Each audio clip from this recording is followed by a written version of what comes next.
Gordon is big and blue, and the fastest engine on all of Sodor. He loves pulling the express. Gordon thinks it makes him the most important engine on the island. One day, Gordon was pulling the express out of Brendam docks, but Diesel was on the same line. Out of my way, sniffed Gordon. Express train coming through. Diesel had to back off.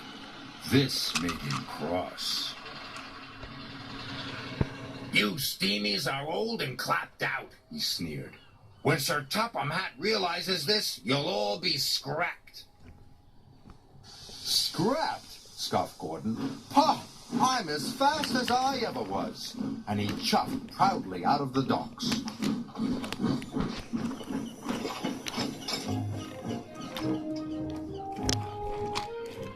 Gordon was speeding through the beautiful countryside. He was having a wonderful day. But then he heard a horrible squeaking noise. Gordon was upset. Squeaking could only mean one thing. Something was wrong. What if Diesel's right, he thought. What if Sir Topham Hatt scraps me?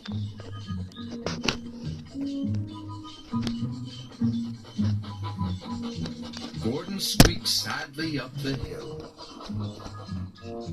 The hill was steep, and Gordon had to slow down. The slower he went, the quieter the squeak became. Gordon was delighted. "Aha," he said. "If I go slowly, no one will hear me squeak." And he chuffed slowly back to Tidmouth Sheds. That evening, Sir Topham Hatt came to see Gordon. "Tomorrow is a very special day," he said. "I am taking some village children on a boat trip. You, Gordon, are to take us to Brendam docks. The boat leaves at 9 o'clock, so you must not be late." The next morning, Gordon waited for everyone to go. Then he puffed slowly away so no one would hear him squeak.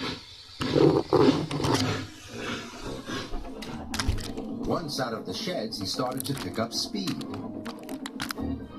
His pistons pumped, and his wheels spun, and he began to squeak again. "Oh, my," said Gordon. Then he heard something even worse. It was a rattle.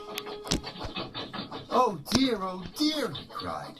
"Diesel was right. I'm falling apart. What will Sir Topham Hatt say?" So Gordon slowed down.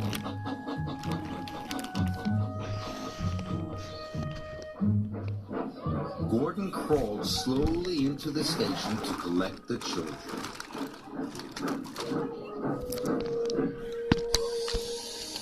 Gordon's boiler sank.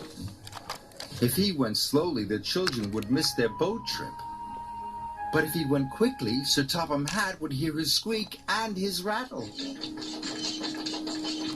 He'd know Gordon was wearing out and send him to the scrapyard. With the children safely on board, Gordon pulled slowly out of the station.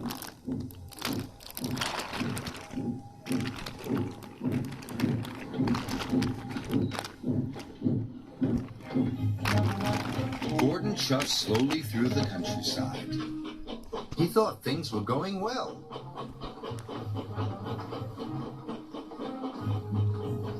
But Sir Topham Hatt was very cross. He spoke sternly to Gordon. "Why are you fooling around, Gordon?" he boomed. "You must go quickly, or the children will miss the boat, and that will never do." "Yes, sir," said Gordon sadly. "Remember," added Sir Topham Hatt, "you are the fastest engine on the island." This made Gordon feel proud. "This might be my last trip," he said, "but I'll get the children to their boat on time." His wheels turned faster. His pistons pumped harder. Must be on time, he puffed.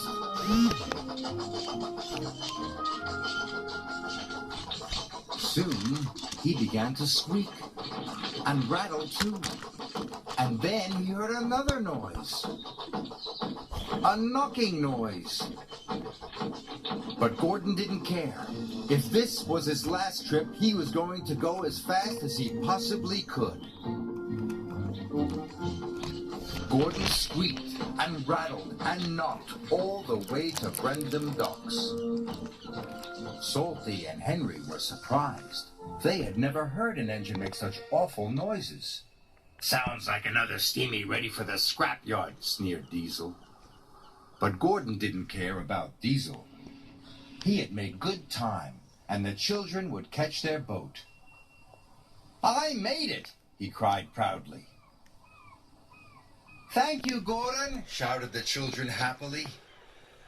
I knew you could do it, said Sir Topham Hatt. But why haven't you been to the repair yard? "The repair yard," gasped Gordon. "You have been making Lots of noises, said Sir Topham Hatt. You need to have your engine looked at. So you're not going to scrap me?" asked Gordon. Scrap Gordon, boomed Sir Topham Hatt. The fastest engine on Sodor? Who would pull the express? Gordon beamed with pride. Gordon spent the next day having his pistons polished, his axles greased, and his wheels well oiled. At last, he didn't make any more funny noises. Gordon was as good as new, and he felt even better.